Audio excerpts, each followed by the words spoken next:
Hannah Burner, are those the cozy Tommy John pajamas you're buying? Paige DeSorbo, they are Tommy John. And yes, I'm stocking up because they make the best holiday gifts. So generous. Well, I'm a generous girly, especially when it comes to me. So I'm grabbing the softest sleepwear, comfiest underwear, and best fitting loungewear. So nothing for your bestie. Of course, I'm getting my dad, Tommy John. Oh, and you, of course. It's giving holiday gifting made easy. Exactly. Cozy, comfy, everyone's happy. Gift everyone on your list, including yourself, with Tommy John, and get 25% off your first order right now at TommyJohn.com/comfort. Make your holidays extra merry with Penzone Salons and Spas. From fresh haircuts and glowing facials to manicures, massage, and more, Penzone has it all. When you give a Penzone gift card, you're gifting an experience. Salon and spa services, beauty products, coffee, cocktails, and more. Order online at penzonesalons.com or stop by any of our 6 Central Ohio salons and spas. Need it fast? We've got expedited shipping. Self-care is the merriest gift of all. This season, give Penzone.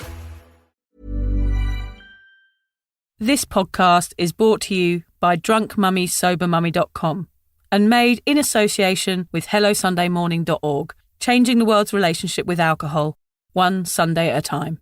This podcast is proudly sponsored by Lyre's. Lyre's produce simply the finest alcohol-free spirits the world has ever seen. Listen out later on the show for your Sober October discount code. Oh, the kettle's boiled. Great. Perfect timing. Should we get started then? I'm Victoria Vanstone. I'm Lucy Good. And this is Sober Awkward.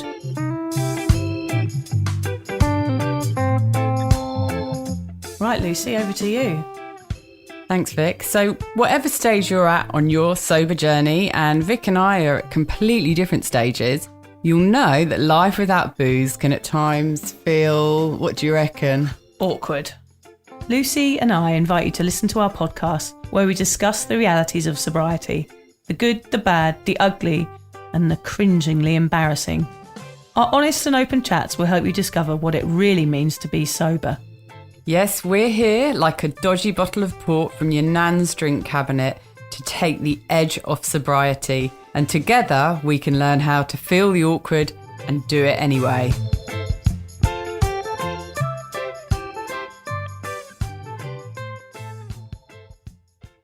You're looking rather ravishing today, Lucy. Why, thank you so much, Victoria. Yeah, I'm feeling good. Had a day off work today. Which was nice. Yeah, it was really nice, and managed to even have a shower. Oh, yeah, I thought you were smelling pretty fresh. Yeah, you're looking a little bit tired, bit scraggly. You all right, darling? Yeah, I know. I'm looking a bit rough around the edges. I've just got back from being at a bloody theme park. Oh, God, in this heat, how awful. I know. Crying kids, burgers, roller coasters. Sounds like hell on arguments. earth. Yeah. Oh, God, no wonder you look like you've been That's to hell and parenthood back. summed up in a 12-hour session.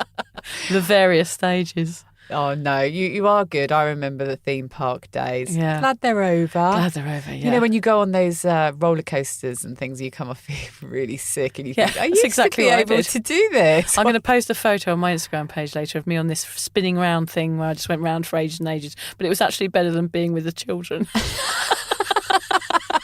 Anything to get away from them. Yeah, even risk of death was better at some point today. Yeah, so we're excited. We've got our second guest on today, haven't we? So we have, yeah. So we've been sort of briefing each other on this because we've got him waiting in the wings. We've just got to press the admit button to let him in. But we just want it. We're going to try really hard not to talk over him. Yeah, not to interrupt him like we always do. Yeah, we're terrible. We can't stop talking. And he's a really great person, Sober Dave. Yeah, and he's got loads of really good stuff to say. So we're going to actually try really hard to let him say it. But we don't know which button to press. Is it this one? Is it this one, Lucy? I don't know, Alan. It's that one there. Oh, Jesus. Sorry, Alan. Oh, he slammed the door. Oh, God. I was all relaxed and now I'm on edge. We better be quiet. We've got to Press start. the We've got to button. look professional. I'm going to press it now.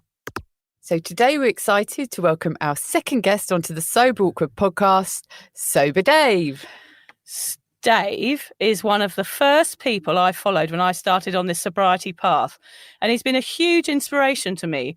His posts and podcasts, One for the Road, are a refreshing and often vulnerable look at sobriety and mental health. His honesty and transparency means you learn alongside him and get to grasp what it's truly like being a sober man in this booze-saturated world. Over the last few years, Dave and I have become mates from afar, and it's been a pleasure getting to know this lovely and inspiring man. In that short time, he has become one of the most prominent sober voices out there, speaking out about his battle at events, schools, and online. Dave has gone from rock bottom to becoming a sober coach, a major influencer, and his story is now helping destigmatise alcoholism in society. Welcome, Dave. Hi. Can we just leave it there then? Because I'm quite happy with that. Yeah, I was quite proud of that. I thought you'd enjoy that sort of very short ass kissing session. You've got to live up to it now, though. I know. Dave. I'm glad that you received my email yesterday where I wrote all that down. So thank you. Yeah. We were going to start with Dave to say to you that you were among your people here because me and Lucy, I know that your nickname when you were a drinker was Glugsy, and Lucy was the glugger and I was the gulper. So we've all got very similar nicknames. God, it's terrible, isn't it? But I used to be really proud of it. Did you? Oh God, yeah. Like we've talked quite a few times. Like my little party trick was downing a Stella in one. And what was yours, Vic? Mine was a pint of snake bite and black, which was the Luton record. Why did that not surprise me? Actually. And snake bite black, for people in Australia or anyone that doesn't know it, I think it's cider mixed with beer with a shot of Ribena or something, isn't it? Yeah. I don't know why they bothered putting the Ribena in it, honestly. I don't know what that was about either. No. What was that thing called, a baby's brain as well? That was a shot of some sort, wasn't it? I don't know that one. Yeah, Sex on the Beach. I don't know. I've never heard of that. The baby's brain, maybe I just made that up. I don't know. That doesn't sound right to me. How are you, Dave? You all right? How's England today? You got nice weather? Yeah, it's all right, actually. It's quite mild today. Do you miss it? No. Okay, fair enough.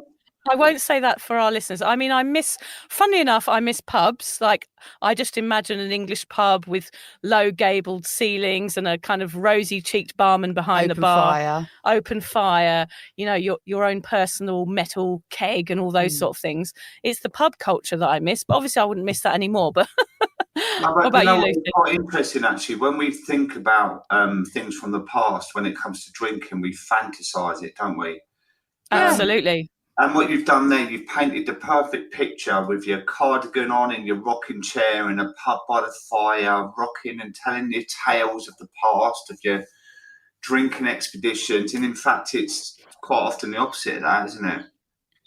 It's very similar. Yeah, no, it's exactly what you say. And it's similar because we had the chat with William Porter, who you're friends with as well, aren't you? And he does actually, I think he uses that phrase, fantasize. That's what we do as heavy drinkers. We fantasize about how wonderful it will be to have that drink. And it is exactly the same. That is how Vic and I think of England.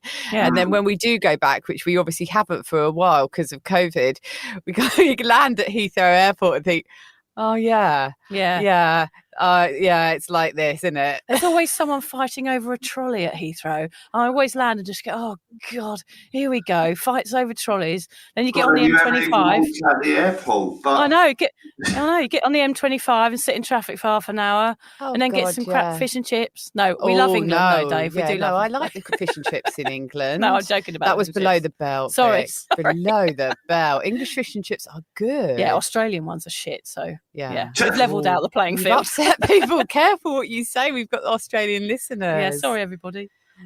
Oh dear. The rating's gone down straight away, but that's good for my podcast, right? Yeah, it'll push you forward. We're just going to tell our listeners a little bit about why we want to do this podcast today with you, Dave. Just bear with us. Okay, the reason we wanted to have you on the podcast today, Dave, is so you can tell us a little bit about your own personal relationship with alcohol and help us get an idea of how this journey is different for men. Yeah, Lucy and I have experienced stay-at-home drinking, binge drinking and mummy wine culture. So today we want to hear about recovery from the male perspective, how it differs, and if you think it's more difficult to talk about addiction as a man. We'd also like to pry a little into your marriage, if we may, since you've been very open about how alcohol affected your relationship and how sobriety has changed it for the better on many levels. And by the way, we love your wife too. So a big shout out to Limitless M. Vic actually suggested I listen to because I'm not really a podcast listener because I'm so busy chatting on my own podcast. I don't get time to listen to anyone else's. But Vic suggested I listen to your podcast, Dave, that you did with your wife, Em, and it was incredible. It was such an emotional but just brilliant listen. It was so raw and honest and open. I just love that about you, Dave. It's just amazing that you can be so honest with your listeners and with your wife, I guess, as well. What we want our listeners to take away from this podcast today is to know there are people like you that have struggled that are now thriving. Dave is a perfect example of how personal evolution is a possibility for everyone. Yep, we've all changed. We've evolved a little bit, maybe Vic, not so much. And giving up drinking has allowed us to grow in so many unexpected ways. None of us are hiding in our bedrooms hungover anymore. Like Dave, we're out and about. Well, a little bit less of the out for me. Yes, you're still hiding in a cave like a hermit. I like hiding in caves and under rocks. But we're out talking about our sobriety. I do come out and talk about it once every 2 weeks because we want to help others. And we hope that our stories will help men and women understand their relationship with alcohol and then transform it. At Sober Awkward, one of our mottos is fucked up but trying to do better. And we hope Dave's story will inspire you to make some changes, feel less alone, and help you understand that asking for help is not a weakness, it's a strength. So press pause, go and make a cuppa, then find a cozy spot on the couch and relax, because this is going to be a good one. So, Dave, there we go. Tell us a little bit about your relationship with alcohol. Where did it all start? Well, it all started when I was around, we quite often say around 13, 14 years old, don't we?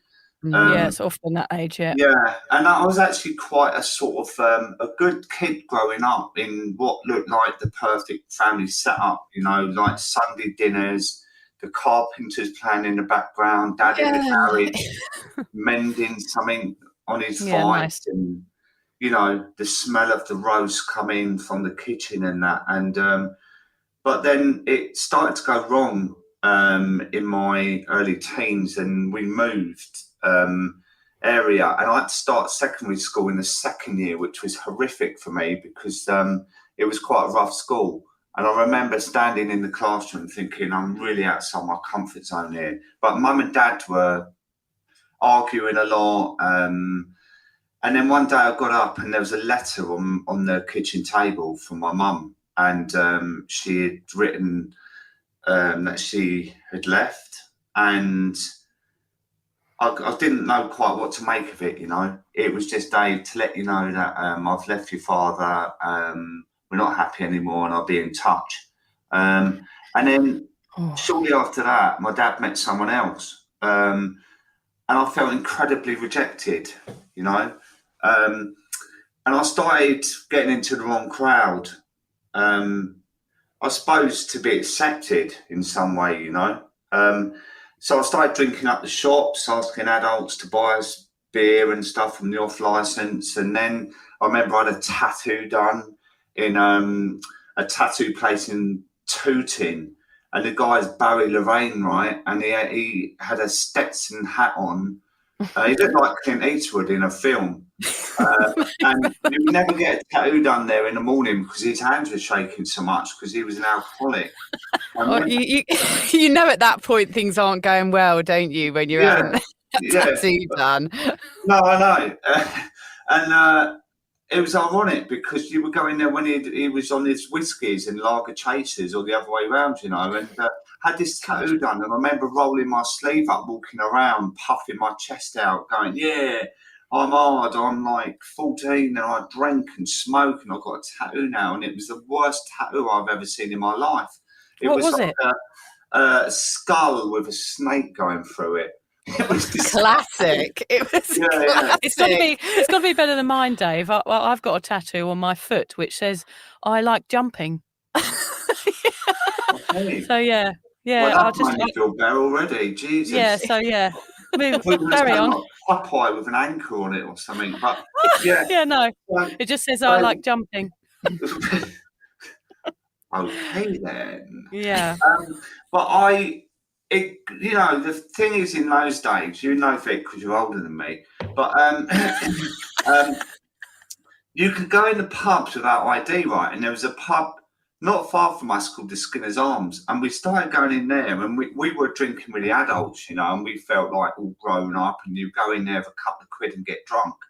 And quite often we would get into school with a hangover, but it's all a laugh then, wasn't it? Yeah. I was really into my sport, into my football, and I was quite a good footballer. So I played probably 3 or 4 times a week. I was super fit. Drinking never really affected me because, you know, then with hangovers, you just get up and get on with it. And that carried on in my 20s, really. But it was only in my very, very late 20s, I suppose, I started going to a local pub called the New Town, and it was a young's pub, so it had the old spit and sawdust bar around one side and then the saloon bar around the other, and it was like a class thing that all the builders went round it, which was me, you know, go in there and they'd be, all right, my son, do you want a beer, son? Oh God, yeah, that really takes me back. Yeah, classic. Yeah, I love those days. Yeah, those are the days and where the hangovers dried up with that fry up the next day, weren't they? Those were the days. And round the other side was the Axminster carpet and the solicitors, estate agents drinking wine, you know, so it was a completely different vibe around the other side, and it was like a them and us thing. But I started going in there quite a lot, and I used to order light and lagers, right? Because you remember in the old days it'd be light and bitter. Yes, I'd forgotten about those. I haven't thought about that for ages. Yeah, and barley the reason wine. I ordered light and lagers is because he used to pour more than half a pint of lager, so I was getting with the bottle more than a pint. So it showed that I was already bloody greedy with it. But I used to drink about 6, 7 pints in an hour and a half. Wow. Yeah, that's quick. That's Glugsy behaviour right there. Absolutely. But the more I got accepted in the pub, the more I spent my time in there. So it was stopped being like a few drinks after work. It would be, I'm going in there to do the session. Yeah, that's really interesting, Dave, because I'd just really forgotten about that. It's like when you said about being accepted into a pub, it is a bit like that in England and possibly over here in Australia. I was always a parent when I lived here, but I know the English pub scene is that you have a pub, don't you? You have a pub that's your pub. Local. Yeah. You have I'm a going down local. the local. Yeah, and you are accepted into it, and it's almost like not a gang's probably not the right word, but it's It is almost like a another gang. family. Yeah, it is like another It's another family, family. yeah. No wonder it can become such an important part of our lives, especially so young.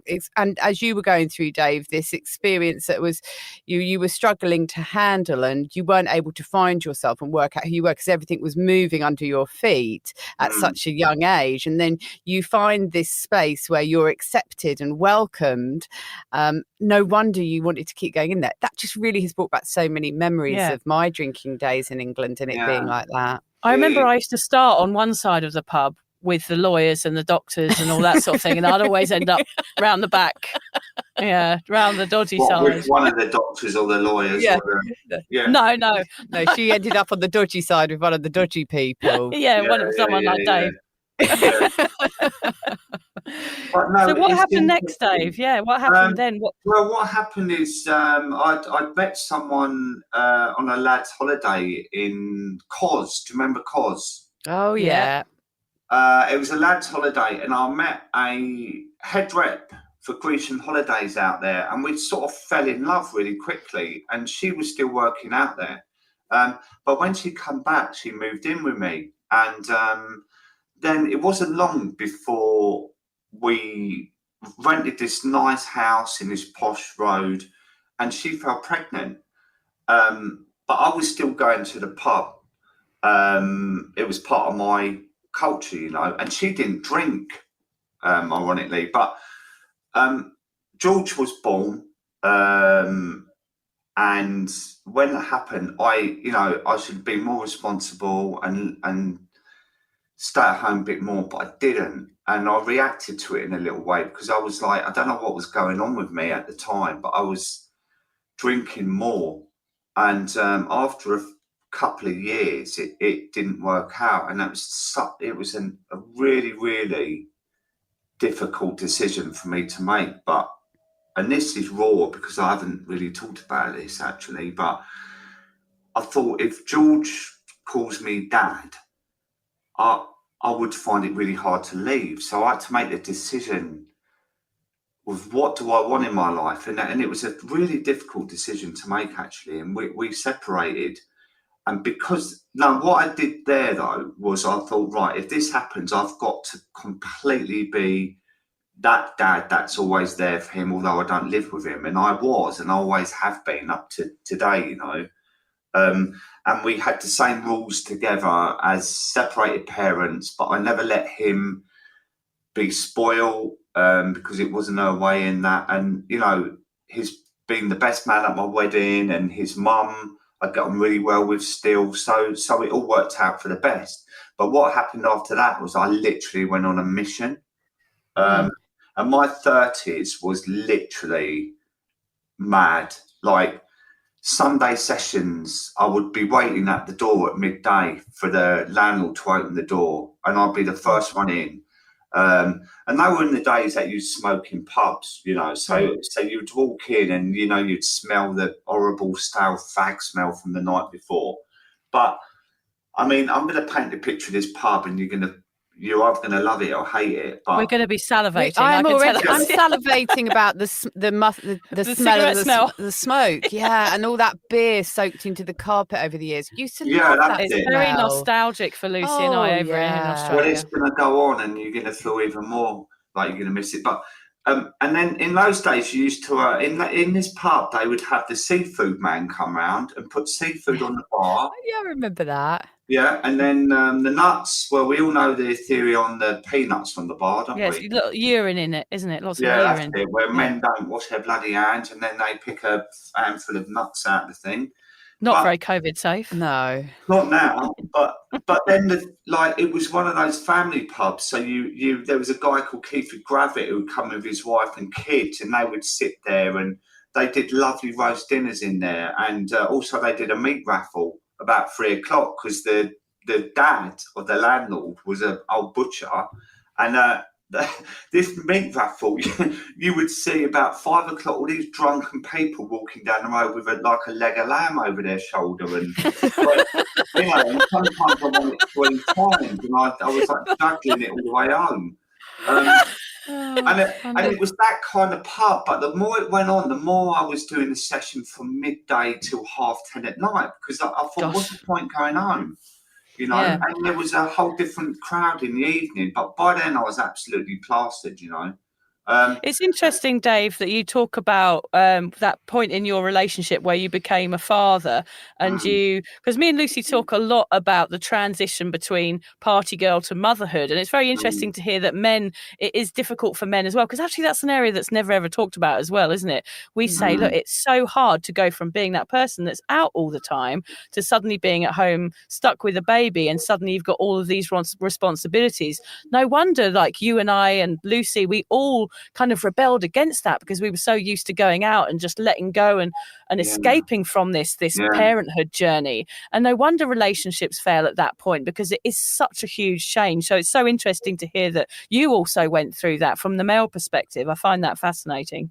Yeah, it was really tough for me, actually, and I felt so guilty about it. But I suppose the only thing I could say is that I've made up for it since then. And if his mum was next to me now, she would say, you know, Dave's been a brilliant dad. And I think, well, if I had have stayed there, what would be the quality of his upbringing then? Because we just didn't get on. But I think a lot of the reason we didn't get on because I loved that culture and she hated it, you know.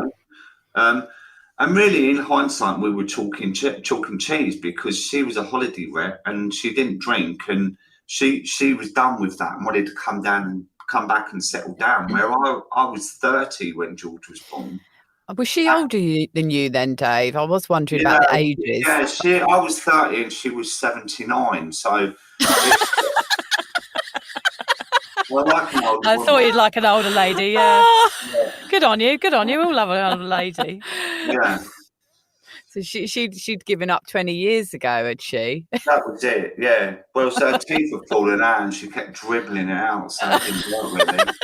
But no, it was, she was older than me. And also, it was never part of her sort of upbringing either, so it was quite different. But it's interesting because now I don't drink. I can see how it must have been for her back then, giving birth to a lovely baby and thinking that everything's great. And I'm still coming in from the pub, falling asleep when George was crying. And it must have been really, really difficult for her, But I suppose this was just going to be your path and you had to get this out of your system because you wouldn't be where you are now without that whole period of you drinking up until, 4 or 5 years ago when you stopped. Yeah. I mean, it's just part of it, isn't it? It's two different people with two different paths. And unfortunately, sometimes those paths don't intertwine. They come together and sometimes come apart again. And that's actually okay. I just think that's part of life. And we do feel a lot of guilt and shame about those situations. But as you say, you've been an amazing dad, and I just think it's you can't have shame about these things because it is part of our I think life. it's when you look back at these things you think, God, why wasn't that a turning point for me? Why did having a son not stop me drinking at the time? And I think we all look back and we see these big things that have happened in our world and we think, why didn't that stop me drinking? Why wasn't that my turning point? And some massive things have happened and it should have stopped us, but if it wasn't our time to stop and we weren't ready, it wasn't going to happen, was it? No, Lucy always said she needed to literally a doctor to say to you, you need to go on a dialysis machine because your kidney and liver and everything is about to die. That was the only way that you would have. Yeah, well, I hoped. That's what I got to the point where I hoped that somebody would tell me there's something wrong with your liver. If you don't stop drinking, you're going to die. Because I honestly thought that was the only way it was going to stop me, because I'd been through all sorts of life-changing and wonderful things. I'd had 2 kids as well. Why wasn't that my turning point? It just wasn't. Having a child is such a massive thing, but sometimes it just isn't enough to stop you drinking if you're that hooked on it. I think it's a really important conversation, actually, because listening to you then, I was, the old cogs were turning, and I think it highlights how much of an internal battle it is in your life, isn't it? Because we look in hindsight now, we've stopped drinking and we think, why this, why not? But at the time, we got all this stuff going on, and you evolve, don't you? And I feel like you do. Yeah, I feel like I was 54, so 3 years that I stopped drinking, nearly. But I wasn't ready at any point before that at all, and I think I tried to moderate, which lasted about 2 days. Because Em said to me, look, why don't we just share a bottle of wine? And I knew I had to do something about my drinking because it was ridiculous. So I thought, well, that's better than nothing. But actually it wasn't, because when I had probably 3/4 a bottle of that wine, that was just like leading me up the garden path, because then I was worse than if I'd have had none. So after 2 days, I started smuggling it in again. And then Em was like, oh, you seem really drunk again, yet we've only had half a bottle. And it's like my demon voice, hello. I hid 2 bottles under the bed. So, and then I thought, well, moderation is completely out for me. And then I realised that there was only one way out, and that still took a while for me to get my head around that. For those of you that are giving sobriety a go this Sober October, we hope you're doing well. Isn't it just brilliant not having hangovers? To celebrate your momentous month of being alcohol-free, Sober Awkward has reactivated the Liars promo code SOBER20. Woohoo! Liars have opened up this deal to our listeners in the USA, the UK and here in Australia. Just go to their website and add this code SOBER20 at checkout. Liars have also launched a loyalty programme in Australia, so everyone can join and be rewarded for shopping with them. They've also built a brand new swanky page for mixology classes, so anyone who purchases can enjoy a complimentary lesson. Lucy and I loved learning how to mix up some of their mocktails on there. It was a right laugh, wasn't it, Lucy? Yeah, it was. I had no idea that alcohol-free drinks could be so yummy. And it's nice to feel like we're still getting a treat. Yeah, definitely. For more information, go to Lyres, that's lyres.com.au. Yeah, we did an episode on risk where Lucy and I list all the ridiculous things that have happened in our lives that have made us not stop drinking. And it took us until we were in our mid-40s, both of us, until we stopped. It's amazing how many red flags are sort of flying in front of us, but we just, because it's so normalised and so ingrained, there's not actually any other option. I never felt like there was an option for me to stop, because why would I want to be that person that I hate because I hated sober people so much? And that's one of my huge regrets that I talk about so much, is that I had a real problem with sober people because they could remember my behaviour when I couldn't. So therefore, I never wanted to be that boring sober person. But now, obviously, as you say, we evolve. And I think it has a lot to do with maturity and age as well. Like, I had to get to a point where I was mature and old enough to understand what I was doing to myself wasn't great. So yeah, it does come with age. At what point did your drinking become a problem, Dave? When did you start to recognise them and see those red flags? Well, in my 30s, I didn't look at it as a problem because I was in full party mode, so it used to be, I ended up calling it the loser's arms in the end, because I realised that a lot of them weren't my friends. Right. But I bought a house which was about 3 miles away from the pub, and it's like a beautiful old, I'm going to make you jealous again now. It's a beautiful old cottage, 18th century cottage with 2 open fireplaces, and the garden backed onto the woods, and it was south facing, so you could sit in the garden all day with the sun on your face. And I'd become a solitary drinker then, because I knew I couldn't really drive to the pub, because I wouldn't even really have one because of drinking and driving, which is ironic because every morning I was well over the limit. But so I started drinking indoors. And then I really began to love that. I would have a lock-in. So Friday afternoon, I used to finish early, get me a big trolley, fill it up with chicken and flipping vodka, Stellas, cider, wine boxes, the lot. Go in and not come out till Monday morning. I wouldn't talk to anyone. I wouldn't text anyone in case they would ring me. And I loved it, but I literally did that for 10 years. And I completely don't remember my 40s, and that devastates me. Like, it seems like a complete blur. But the thing is, though, I was not accountable to anyone, like not one person. So I ended up drinking a litre of vodka a night, nearly every night. But at weekends, I would start lunchtime, because in my head, the pub's opened at 12 or 11 or whatever, so it's all right. Drink a few beers, watch the sport, fall asleep, wake up, and then hit the vodka. And then pass in and out of consciousness until it was dark, and then get up the next day, start again, and then fully function on a Monday. Well, not fully function, but until Monday night. And I did that for 10 years. And then I was asked to go on a TV show. You must know 60 Minute Makeover, right? Yeah, well, I used to watch it. I remember talking to you about it before, Dave, and I used to watch it, and I used to think, my God, those people are so hungover. Yeah, you could tell. You could tell, but everyone on it was hungover. Well, the thing is with that is that I had been a recluse for 10 years. So when I went for the interview, I went to ITV, and there's all these bouncing around girls in their 20s. Oh, Dave. Yeah. And I got the job. And when I went there, I thought, I don't know how to socialise. This is a nightmare. But after a few beers, they realised I was a lad, and I fitted in. And I spent years like going to hotels after the shoot and getting pissed. And one night, there was a producer that would come from Hollyoaks, right? And he was a bit of a lad. He looked like Paul Weller. And our rounds were a bottle of wine each. So it wasn't like a round of beers, it was a round of bottle of wine. Wow. And I remember that night I drank 4 bottles of wine, right, until about 3 a.m.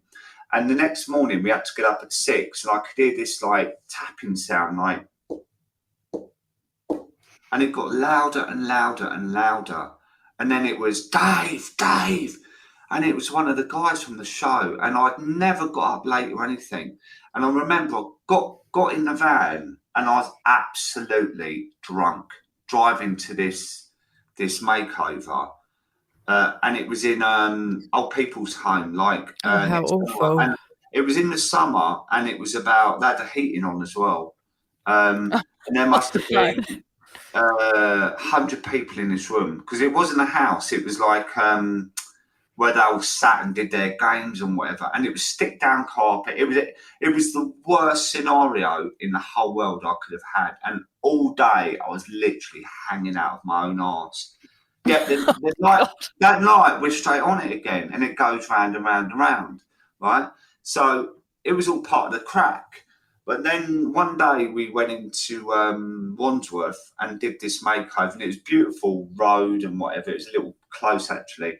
And at the end of the day, Peter Andre went over to the car, and this lovely blonde girl got out and walked past me, and I've nudged my mate Rob and gone, Jesus Christ, she's lovely.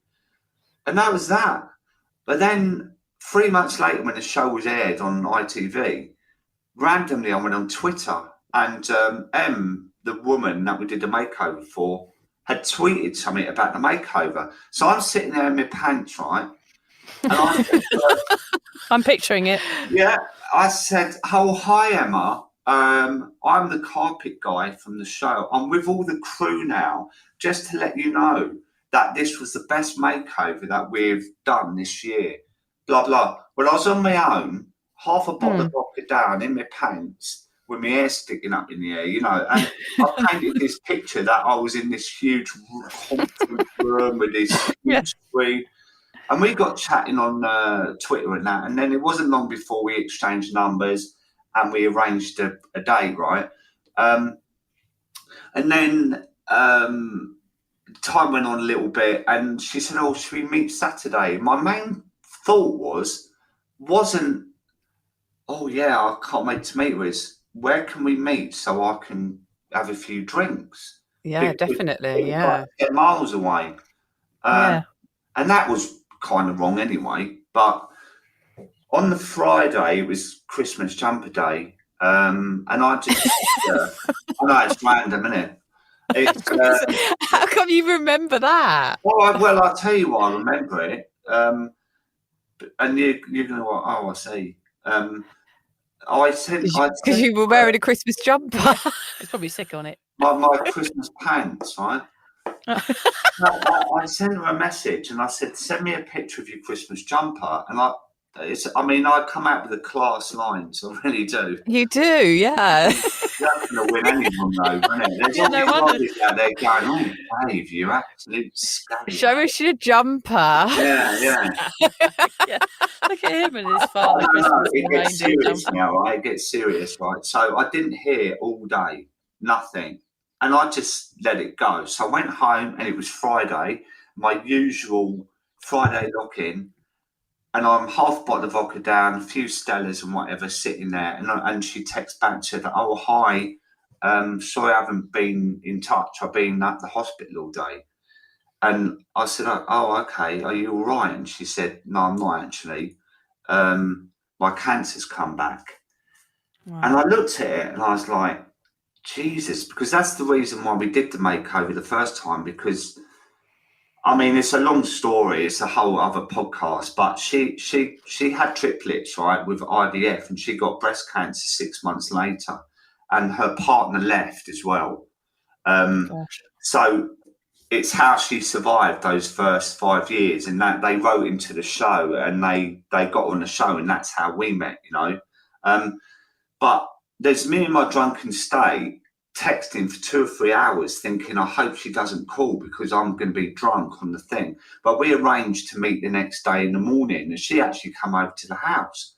And I remember, and she, even to this day now, she doesn't know why she did that, because she didn't even know me, you know. But it was almost like she was in such a state over the news that she'd received. So she come over to the house and went into my kitchen, and I made a cup of tea and that. And she, to this day, she said, "I remember your hands were really shaking." Right. She didn't really realise the extent of your drinking until that No, point. and I don't know how she didn't smell it on me, because Yeah. I must have stank of booze in that. Anyway, we spent the day together, and it was a real special connection, because she's just such a lovely person, Yeah. And it was a few days later that she was having chemo, and that was kind of one of our first dates, and that's how we got to know each other. By sitting there all day in the chemo ward, she had the cold cap on, all these tubes coming out. But I remember one specific time, right, that I had to get the bus to the hospital because I was so hungover the next morning. I thought, if I get pulled up, I'm going to prison, because Mm. and I walked into the ward and I was late, and she's sitting there with her cold cap on and the tubes coming out. And I looked Gosh. at her and I gave her a hug, and I thought, what am I doing? Yeah. Yeah. There's this beautiful woman who's fallen in love with me, desperately clutching onto life, and there's me, and I'm just killing myself. It was a real moment for me, and I just felt so terrible all day thinking about it, and it was awful, But that was at the beginning of our relationship, and she recovered from the cancer. She didn't lose too much hair. And it was a few months after that we were out in Harrogate having a chat, and we were talking about her house, my house, and we decided, if I sold my house, then the money I got from that, we could extend hers. And it was all like this huge dream. I sold my house in 6 weeks. In that 6 weeks, I thought, I have to sort my drinking out, because Yeah. I can't. I'd hid it from her so well. I can't go into this new life with the woman I love with this drinking problem. Yeah. Every single day I failed, and I thought, I'd do it tomorrow. I'd do it tomorrow. I'd do it tomorrow. We had a completion date and a moving out date, and the Friday before, we had dinner at my house, and out of the blue, I said to her, "I've got something to tell you." Yeah. And she said, "What is it? What is it?" And I said, "I think I'm a functioning alcoholic, right?" Mm. And it was like she put her fingers in her ears, and she's like, la, la, la, la, la, la, la, la. And it was just deadly silence. And she said, "Okay, all right, well, we'll deal with that, blah, blah." And we didn't talk about it after that. And I moved in the week later, and it was a nightmare. I'd cold most of my life. And I thought, I'm literally going cold turkey here. I haven't planned for this whatsoever. And the first 2 or 3 days, I didn't have a drink. It was a nightmare. And then gradually, it was the weekend. And I said, "Oh, should we get some wine?" And I gradually started introducing alcohol into the house. And after 2 or 3 months, that's when she started to see that actually this isn't what I thought it was. So what was the turning point there? What actually did you have to have a discussion and say, right, we actually need to do something about this? How did you manage to stop, Dave? Oh God, that's right down the road. That was like it was. I introduced wine in. She started drinking more, and you know what the statistics around alcohol and breast cancer is. But because I was drinking more, she was drinking more. Then we were having friends over, and she said, "I'm going to go and get the shop in and get the wine in," and she would get like 2 bottles of wine for 6 people. And I said, "No, I'll go, I get it," and come back with 2 cases of wine, a case of Stella, and some prosecco or something. It used to cost me a Yeah. fortune, but just so I could feed myself. And then we started really, really arguing, falling out. There was some real rock bottoms. I went missing for 4 days in Eastbourne. Some people already know the story, but I slept rough for 4 days. Wow. I drank all day in the pub. I must have drank 15, 16 pints of Stella. Bought a bottle of vodka from the co-op and went and sat on the beach. And I don't know how Gosh. I survived that. Came back, still wasn't enough for me to stop drinking. And it wasn't until the Christmas after, a few months after, that she walked in my office and she just looked shattered. And she said, I don't think I can do this anymore. And that Gosh. really hurt me, you know, like to see her after all she had been through in her life. It really made a mark in me. And after Christmas, I just thought, I've got to sort this out, you know. And January the 7th, 2019, a friend texted me down the road and he said, how would you feel about joining me in stopping drinking alcohol for 3 months to see how your marriage is, your health, and Okay. your quality of life and that. And I had a hangover, of course I did. And I laughed. I thought I couldn't give up 3 days, but it trickled in. It was weird. It just trickled in all It day. was like perfect timing, sort It of, from was that guy to send you serendipity, that right? message. Yeah. So, Absolute so serendipity. what I'm hearing here, Dave, is that you had a child with somebody, and that wasn't enough for you to stop drinking. You met another amazing woman who didn't drink, and you saw her going through this horrific chemo, and that wasn't enough to stop you drinking. And so a number of things happened in your world. And, you know, from anyone looking from the outside, they'd be like, why wasn't that enough? But of course, you were caught up in the addiction that the three of us understand. And that's why you couldn't stop when those momentous things were happening in your world. But then this guy says to you, hey, let's have a period of being sober, and you decide to go with it. It's like the hand of God, isn't it? Reaching out of a cloud and grabbing hold of you. No, Sometimes you it just is. need But that. you know what? I believe there's such a thing as spontaneous sobriety. And I think Annie Grace's dad did that. He was drinking a bottle of whiskey a day and then just gave up. But I believe it's more than that because I've been thinking about it for a long time. So when I tried to moderate and it didn't work, I realised at that point that it was all or nothing for me. It was just carry on to kill myself or I'd have to stop. And as soon as I realised that, it then took a few months more than that for me to get my head around it.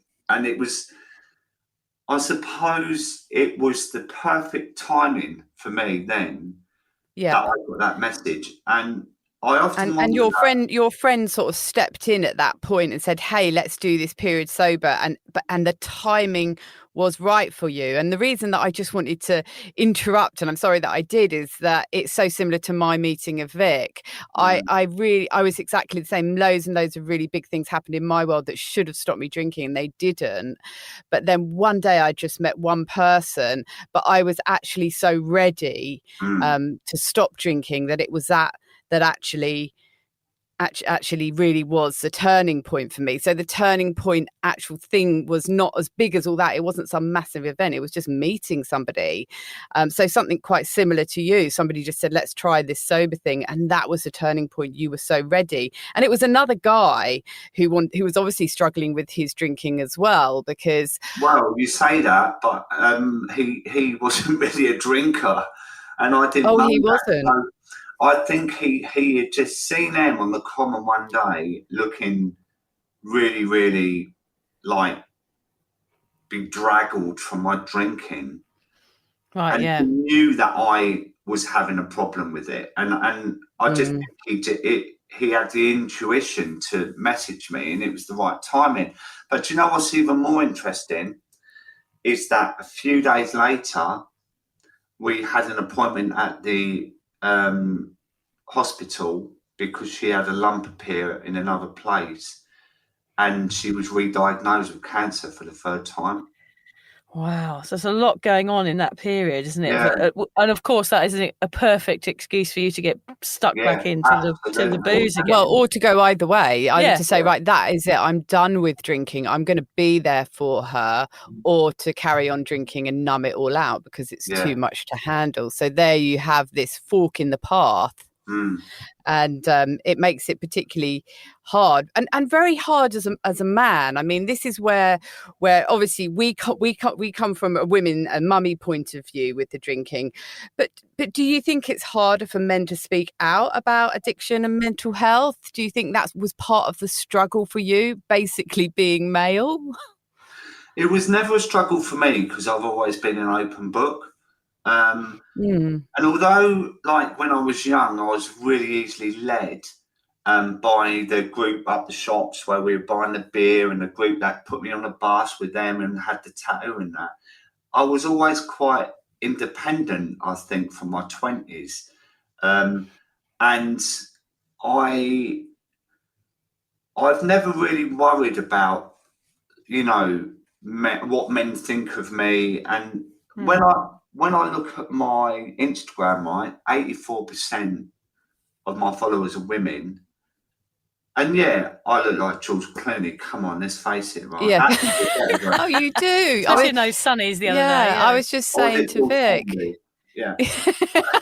But anyway, the fact Silver is, right, fox. women Yeah. definitely talk about it more. And I'll give you another example, right? So I'm a grey area drinking coach, and I did a post the other day about 5 signs of grey area drinking. And in all the comments that I got, there was one man that related to that, and the rest were women. And the reason I think that is because men bury their, and I have to say as well, not all men, but the majority of men bury their head in the sand about stuff like that. They do. And more men reach a rock bottom before they stop. Before women, they're mothers, and they put other things in the equation, like their children, their health, and stuff like that before it gets to that stage. So I think it's a problem, but I think there's more and more of us speaking out now about mental health, about being okay to talk about it. And you see my Instagram, I talk about anything and I don't care. Well, I know that's why you're so relatable, and that's why, your voice resonates with so many, because there aren't many men out there. I've just got a little stat here. It says in Australia, the number of suicide deaths is approximately 3 times higher in males than in females, and men are more likely to die because of alcohol and drug use than women. So the stats show that men are less likely to actively take steps to access the services or professional help because they're embarrassed, because of stigma, and because they seem weak. It's so culturally ingrained, and pub culture and everything. What advice would you give someone, Dave, who is stuck in that grey area drinking right now, like we all were at some point? I call it my Pinot Gris purgatory, that place where we feel like we had a problem, but we are not brave enough to tell anyone about it or even mention the word alcoholic. What would you say to someone? I think it's so different now. I mean, even 10 years ago, you had AA, and I think there's so much more help out there now. There's so many communities like NACOA for children of alcoholics. There's so many organisations that you can get online resources from. There's Facebook groups, there's things like this, podcasts. But reach out. I think the main thing is to not feel like you're alone with this. And you're right about the shame and stigma. I mean, I'm working alongside Sarah Drage now, who lost her dad. He was 2 years older than me, and she had to turn his life support machine off. And that she believes he died because of the shame and stigma surrounding the word alcoholic. Gosh, and I'm really working hard to change that alongside Alcohol Change UK. We're doing a big campaign soon to try and stop that. We're trying to stop sober shaming as well, which I'm guilty of. You're probably guilty of. Yeah, definitely. And there's awareness, but it's reaching out, honestly. And I get that post I did the other day about grey area drinking, I had so many DMs. And that's how men reach out to me, actually, privately. But if that's a start, that's okay, isn't it? Yeah. I mean, just giving people that platform to start from is amazing. I loved that episode with Sarah Drage. I did listen to that. And I loved the way it was a different perspective, because sometimes, we're talking about us being in the situation and being big drinkers, but it was lovely to hear from someone from a different point of view who's experienced. And I also listened to your one, the guy from Emmerdale last week as well. I can't remember his name, but Liam that was a brilliant Liam, his perspective as well about his father that was also a huge drinker. It was so interesting to hear not only the stories of people, but also how drinking affects families and how it affects communities and how it all leads on. And I really believe that Lucy and I, the reason we do this podcast podcast as well and talk to people like you is because we're trying to change the cycle. Like you, we're trying to speak up about it and hope that when we talk, people will understand that you don't have to do this. This isn't a path you have to take. I know it seems like an obligatory thing to do when you're socializing is to drink, but actually you don't have to, and you can say no. And the only way we're going to get this message out there is by talking about it and being honest about it and doing exactly what you're doing, Dave, and really getting this message out there. So we really admire you for that. And it's really great. It's great having you on here talking to us as well, because when we started this podcast, we really just put something out there sort of almost as a little confessional for us to share all the awful things that we've done in our lives. But we do get a lot of people contact us as well, and we were surprised that quite a few of them were men as well. We weren't expecting that at all. We thought we'd have a all female following just because of who we are, but we love the fact that we've got men who write in and talk to us and are listening. And does it matter whether we're men or women? You know, we all need help, because we all know how helpless we are when we're stuck in that situation where we can't bloody stop drinking. And everybody suffers at the same level. It doesn't matter what what sex you are, what gender you are, or where you come from. It's all the same level of suffering, isn't it? And we're all finding it difficult to get out of it. And I think podcasts like this hopefully will help people. What's it like, Dave, being the sober version of you now? It's bloody great, to be honest, and I mean that, because I'm a deep thinker, and I think that was part of the reason I drank. I was an overthinker with everything when I was drinking, so you can imagine what I'm like now.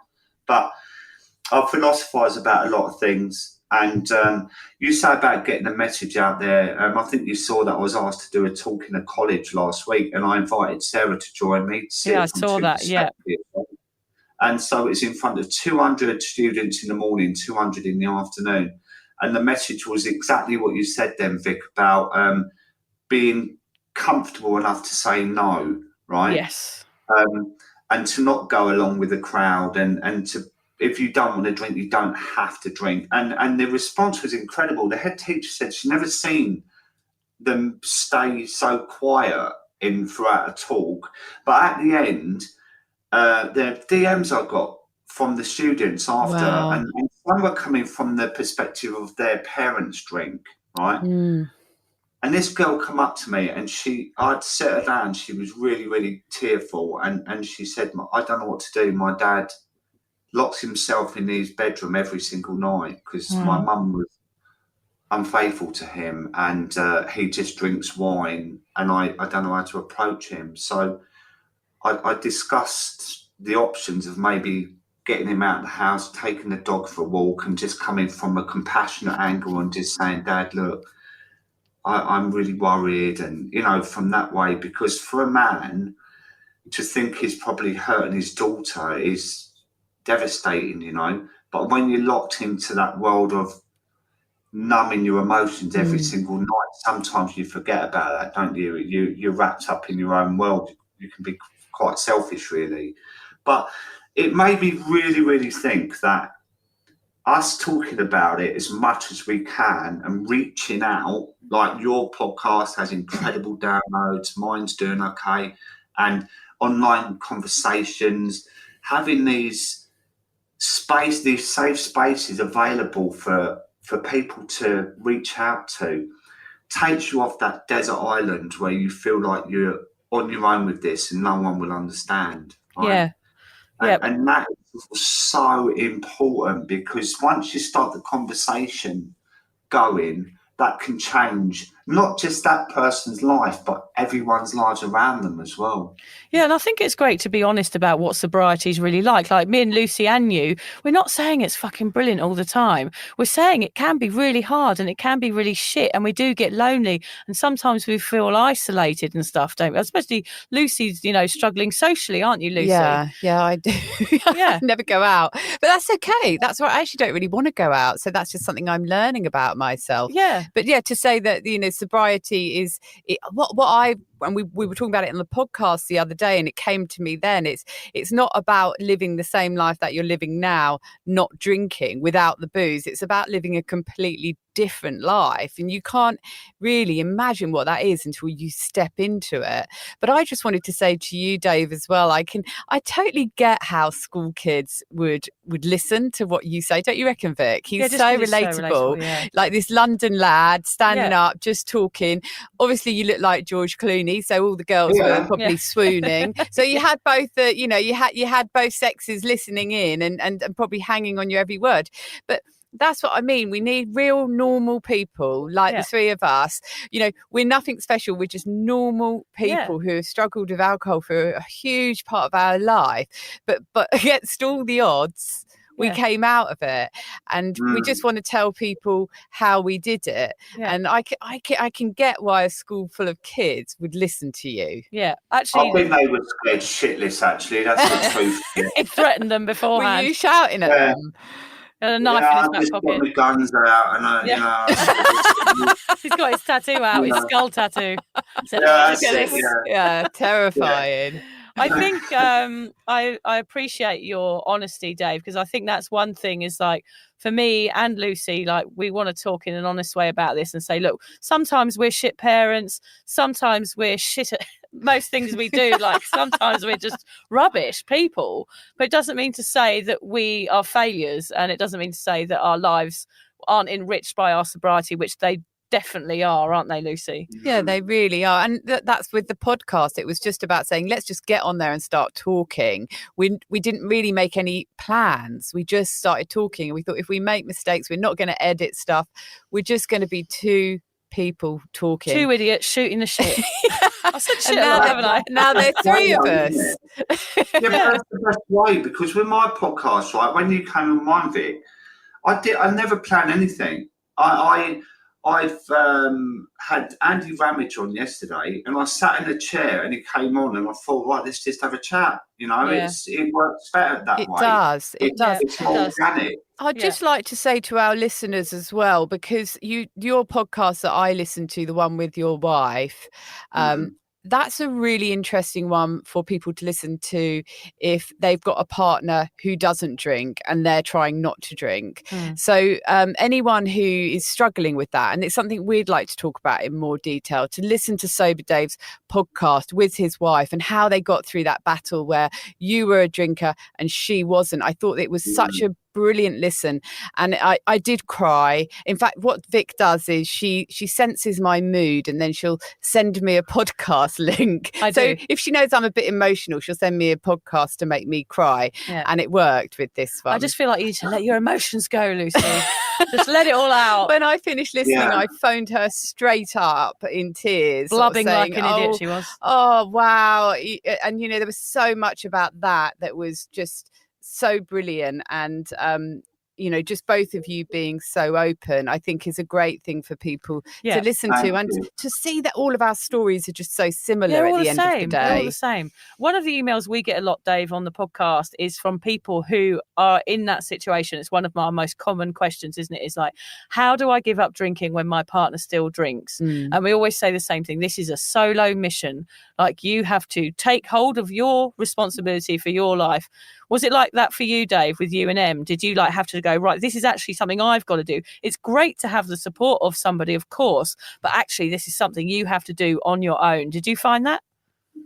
100%. I mean, if she'd have come into my office that day and said, you need to stop drinking, I think that would have had a completely different impact on me than when she said, I don't think I can do this anymore. Yeah, exactly. And really interestingly, she does say later on that if you had have carried on drinking, she probably couldn't have coped. She probably would have walked, didn't she? Well, she wouldn't have walked. She'd have made me walk. You would have stumbled in those days. Yeah. But again, it's that timing thing, isn't it? That timing, the timing was right. She was coming to the end of, she couldn't manage it anymore. And you were just so ready. You'd had enough. You were done drinking. The time was right for you to give up. How is Em? Is she all right? She's all in remission and everything for a while now? Yeah, she has like aftercare treatment every 3 weeks for the rest of her life. But I say to her, it's like having your MOT every 3 weeks, because she has her bloods taken and they can monitor her, you know. And it's a bit of a pain because she can't have visitors, so she goes there on her own every 3 weeks to the marathon. Oh gosh, yeah, because of COVID. Yeah, gosh, that's awful. Great. And she ran the marathon 2 weeks ago. Wow. Where she smashed that. I was a bit tired because I met her 3 different parts of the marathon. You had to get the bus, did you? Standing on the platform, draining. Poor you. But no, she's good. She's good, and she's got lots of things. She's incredibly inspirational, isn't she? So yeah, she's amazing. Yeah, everybody follow Limitless M on Instagram. Yeah, she's got her own incredible story as well. They're all going to follow me after this. Yeah, they will, of course. When now we said George Clooney, they'll be flocking. Oh, they're going to be disappointed, aren't they? No, I think they will unfollow me.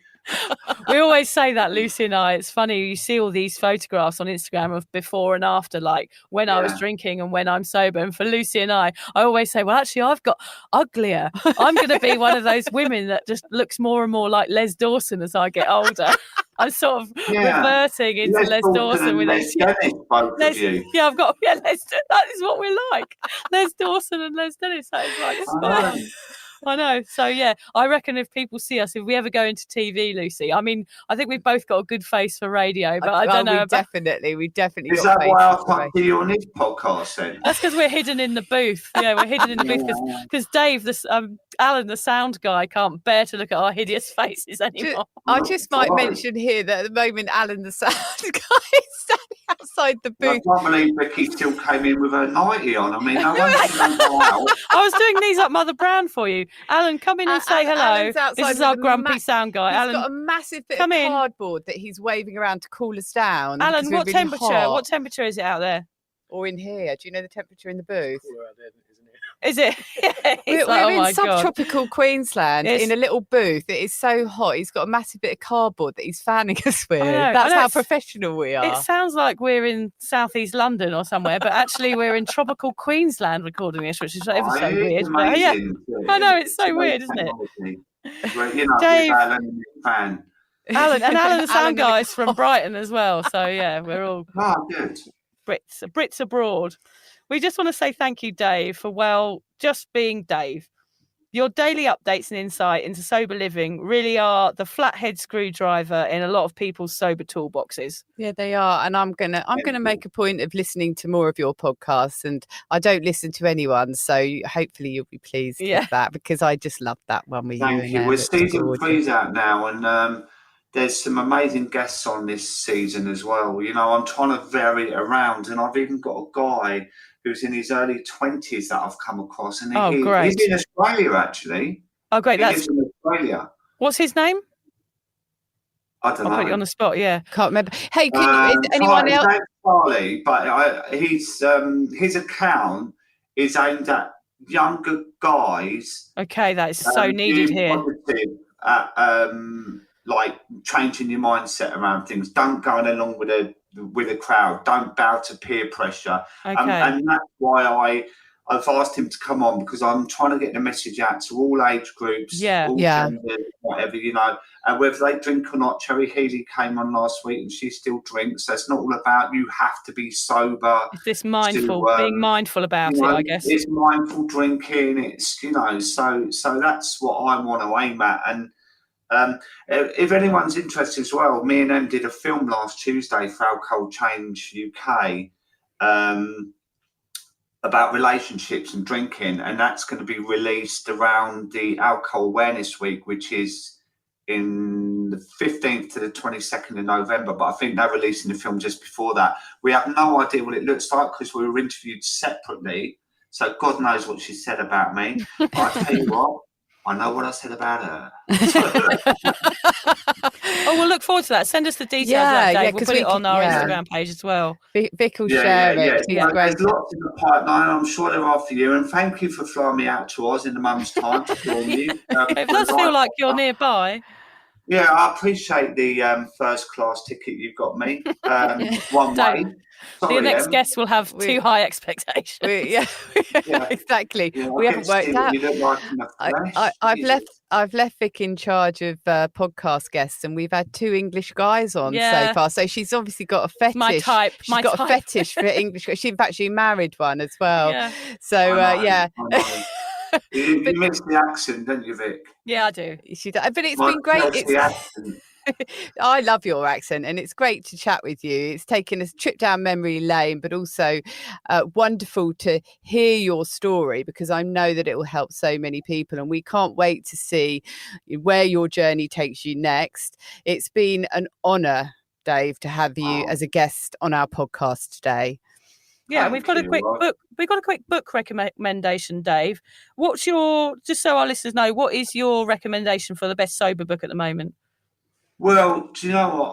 I've got so many books, but Catherine Gray's on my podcast next week, Wednesday, and she's amazing. I love her. We had such a laugh on our podcast, and her new book, Sunshine Warm Sober, is brilliant. And she's a bit of a science geek like myself, so there's lots of information around the disease theory. Okay, yeah, which great. is really interesting, but there's lots of tips, and it's for people as well who have stopped drinking for quite a while, and it's the next phase, which is really, really interesting as well. So that's my tip. Okay, brilliant. That's Sunshine Warm Sober by Catherine Gray. Yeah, we always end our podcast on a little quote, and usually me and Lucy dithering around, doing nothing, trying to work out why we can't, arguing. But we've got a quote by Barack Obama, which I thought was relevant for this podcast. Don't be afraid to ask questions. Don't be afraid to ask for help when you need it. I do that every day. Asking for help isn't a sign of weakness. It's a sign of strength. It shows you have the courage to admit when you don't know something and to learn something new.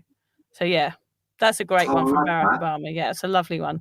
Yeah, and it just shows as well, like for men, there are people out there like you, and especially that guy you're interviewing in their 20s, you know, that they need representation, and that's what we're all trying to do, is just resonate with people and get your attention and say, look, there's no shame here.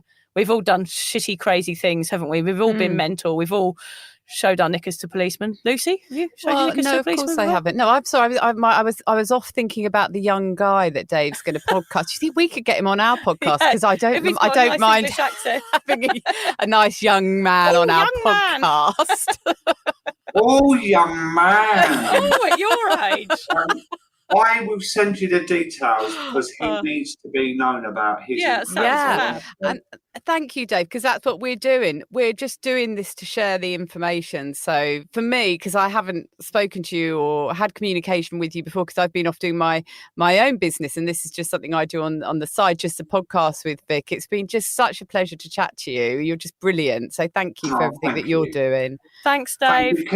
Can I just finish off with an important message I'd like to add is you're never, ever too old to change your life, right? And I was drinking for over 40 years. And by stopping drinking has changed everything for me. And it's easy to think, oh, I've been doing it for 40 years. There's no point changing. But there is absolutely 100%. Doesn't matter how old you are, you can change your life.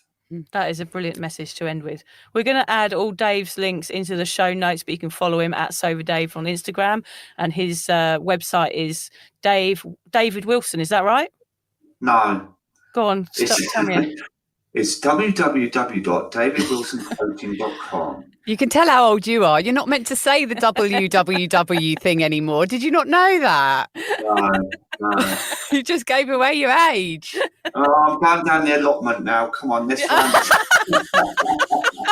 Check on the potatoes. I need to look at the cabbages, love. Don't pick your carrots. Cheers, Dave. Cheers, Dave. Bye. Bye, mate.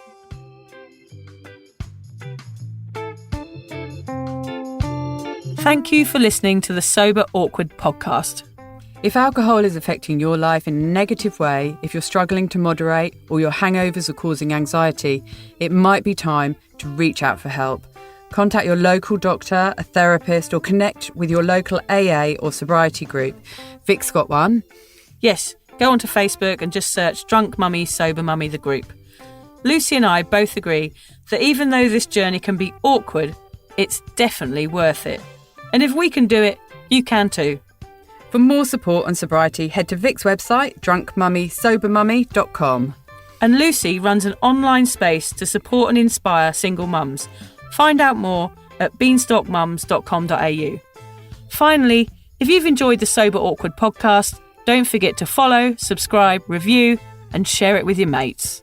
Don't make it sound like they have to, though. No, they do have to. I'm not doing all this for nothing, Lucy. No.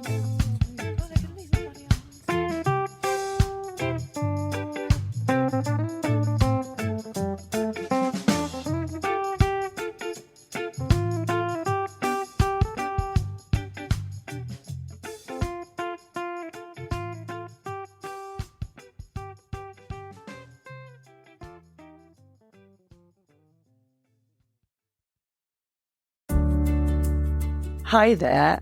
I wanted to tell you about a podcast that I think every single one of you will benefit from. It's called Therapy Works, and it's hosted by me, Julia Samuel. I'm a best-selling author and psychotherapist. I invite you into my therapy room where I speak to either a known or unknown guest. Topics range from the difficulties of divorce, a life-changing illness, to the struggles of motherhood. Search Therapy Works now, wherever you get your podcasts, and subscribe to make sure you never miss an episode.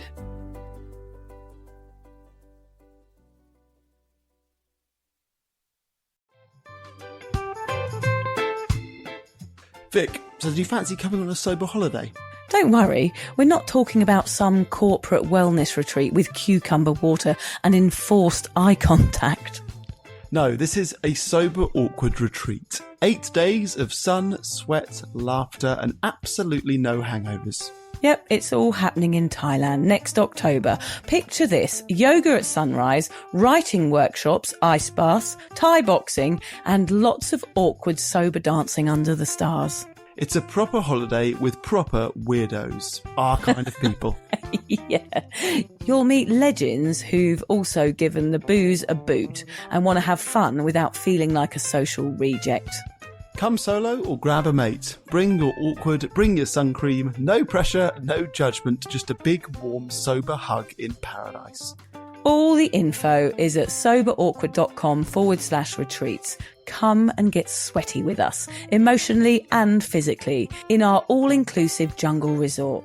You'll start out as 15 strangers and leave with 15 new sober mates. I'm not sure I want 15 new sober mates, actually, particularly sober ones.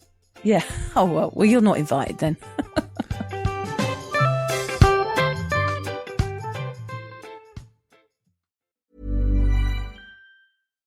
Hannah Burner, are those the cozy Tommy John pajamas you're buying? Paige DeSorbo, they are Tommy John. And yes, I'm stocking up because they make the best holiday gifts. So generous. Well, I'm a generous girly, especially when it comes to me. So I'm grabbing the softest sleepwear, comfiest underwear, and best fitting loungewear. So nothing for your bestie. Of course, I'm getting my dad, Tommy John. Oh, and you, of course. It's giving holiday gifting made easy. Exactly. Cozy, comfy, everyone's happy. Gift everyone on your list, including yourself, with Tommy John, and get 25% off your first order right now at TommyJohn.com/comfort. Hi, it's Dave and Jimmy with breaking news about the district at Berkshire. That's the place we've been telling you about, right by Tanger Outlet Malls, 10 minutes from Polaris. You can live there, and you can live there rent-free until February. Repeating the top story, live free till February at the district at Berkshire. Place is gorgeous. Starbucks in the clubhouse, 24-hour fitness center if you like to pump iron like me at 3 a.m.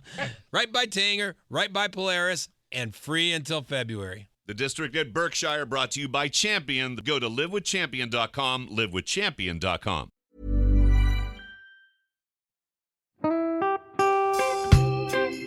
So, as you probably know, my comedy memoir, 1,000 Wasted Sundays, is officially out. All my magnificent fuck-uppery in one awkward hit.